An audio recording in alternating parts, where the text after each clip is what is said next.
एक स्टेप करके सॉल्व करते हैं। तो सबसे पहले आइए देखते हैं फिगर कैसे बनाते हैं। क्वेश्चन कर रहा है 7 मीटर ऊंचे भवन के शिखर से, तो हम 7 मीटर ऊंचा जो है एक भवन बनाते हैं। तो यही जो है आपका जो है 7 मीटर ऊंचा जो है ये भी जो है कोई भवन है। यही जो है भवन जो है वो जो है 7 मीटर ऊंचा है, तो 7 मीटर ऊंचा जो है हम भवन बना लेते हैं। कह रहा है कि 7 मीटर ऊंचे भवन के शिखर से केबल टावर के शिखर का उन्नयन कोण दिया हुआ है। तो इसके ठीक सामने जो है एक केबल टावर है, तो यही जो है हम केबल टावर जो है सीडी मान लेते हैं। यही जो है सीडी जो है आपका टावर है, तो केबल टावर है, तो हम यहाँ पर जो है टावर इसको सीडी को टावर दिखा देते हैं। क्वेश्चन कह रहा है कि भवन के शिखर से टावर के शिखर का उन्नयन कोण दिया हुआ है। तो भवन के शिखर से टावर के शिखर का उन्नयन कोण हम यहाँ दिखा देंगे। यह जो दिया हुआ है वो जो है 60 डिग्री दिया है, तो हम यहाँ 60 डिग्री दिखा देते हैं।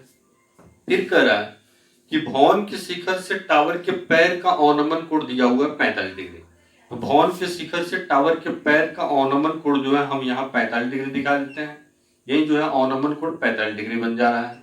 फिर कह रहा है कि टावर की ऊंचाई निकालना है, यानी सीडी का मान निकालना है। यही टावर की ऊंचाई है, आपका टावर की ऊंचाई जो है आकृति में सीडी दिखाया गया है, तो यही सीडी जो है टावर की ऊंचाई आपको निकालना है। बहुत ही आसान सा क्वेश्चन। फिर एक बार फिगर समझ लीजिए। क्वेश्चन कर रहा है कि 7 मीटर ऊंचा एक भवन है और उसी के ठीक सामने जो है एक सीडी जो है वह टावर है। भवन के शिखर यानी बी से टावर के शिखर डी का उन्नयन कोण जो दिया हुआ है कोण डी बी ई का मान 60 डिग्री दिया है। फिर कह रहा है कि भवन के शिखर बी से टावर के पैर का अवनमन कोण जो है कोण सी बी ई का मान 45 डिग्री दिया हुआ है। तो आपसे निकालने के लिए कह रहा है कि टावर की ऊंचाई निकालना है, यानी सीडी का मान आपको निकालना है। आइए देखते हैं कैसे इस सवाल को सॉल्व करते हैं। सबसे पहले जो न्यून कोण दिया है उसके अनुसार आगे बढ़ते हैं। तो यहाँ जो न्यून कोण दिया है वो दो न्यून कोण जो है 60 डिग्री दिया हुआ है और जो है 45 डिग्री दिया हुआ है। तो यहाँ 60 डिग्री जो है उन्नयन कोण में दिया है और 45 डिग्री जो है अवनमन कोण में दिया है। तो सबसे पहले उन्नयन कोण के अनुसार आगे बढ़ते हैं।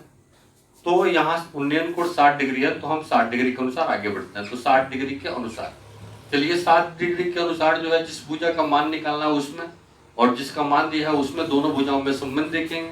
तो 60 डिग्री जो दिया हुआ है उसके न्यून कोण के सामने की जो भुजा है वो P हो जाएगा और न्यून कोण से सटी जो भुजा हो जाएगा वह P। तो P और B में हम संबंध लेंगे। तो P और B में संबंध जो होता है वो tan थीटा होता है। तो P/B इक्वल टू हम यहाँ tan थीटा लिख देते हैं। इसमें मान बैठाते हैं P का और B का। तो P का मान जो है यहाँ D है और B का मान जो है B है। तो P की जगह पर हम यहाँ लिख देते हैं D और B की जगह पर जो है B हम यहाँ लिख देते हैं। थीटा की जगह पर थीटा का मान बैठाते हैं। तो थीटा का मान यहाँ 60 दिया है, तो हम यहाँ tan 60 लिख देते हैं। tan 60 का मान √3 होता है।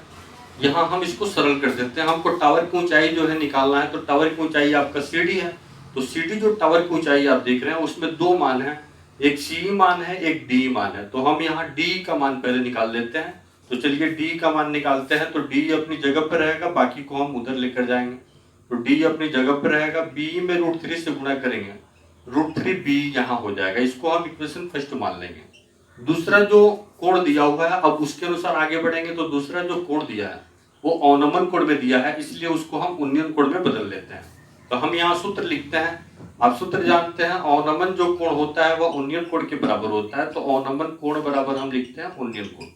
तो अवनमन कोण इक्वल टू यहाँ लिख लेते हैं उन्नयन कोण। चलिए उन्नयन कोण का मान हम यहाँ बैठा देते हैं। अब अवनमन कोण जो है उन्नयन कोण के बराबर हो गया। तो यही अवनमन कोण जो ऊपर बन रहा है वो अब जो है यहाँ नीचे आ जाएगा। यह 45 डिग्री उन्नयन कोण में बदल गया।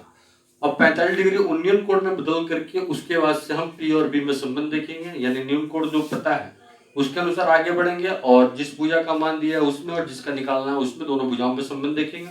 तो न्यून कोण के सामने की भुजा P और न्यून कोण से सटी भुजा B, इन्हीं दोनों भुजाओं में हम संबंध लेंगे।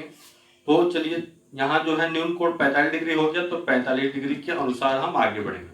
तो 45 डिग्री के अनुसार जो है आइए आगे बढ़ते हैं। 45 डिग्री के अनुसार जो है जिस भुजा का मान निकालना है उसमें और जिसका दिया है उसमें दोनों भुजाओं में हम संबंध देखेंगे। यहाँ पहले हम जो है सवाल को मिटा देते हैं।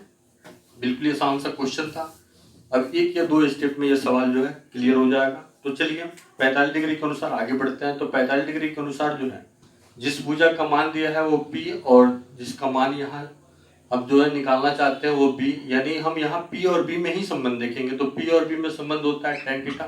तो हम यहाँ tan थीटा लिखेंगे, P और B का मान यहाँ पर बैठाते हैं। तो P का मान बैठाएंगे यहाँ पर हम 7 और B का मान बैठाएंगे यहाँ पर AC और थीटा की जगह पर थीटा का मान बैठाएंगे तो थीटा का मान यहाँ पर जो है 45 डिग्री है।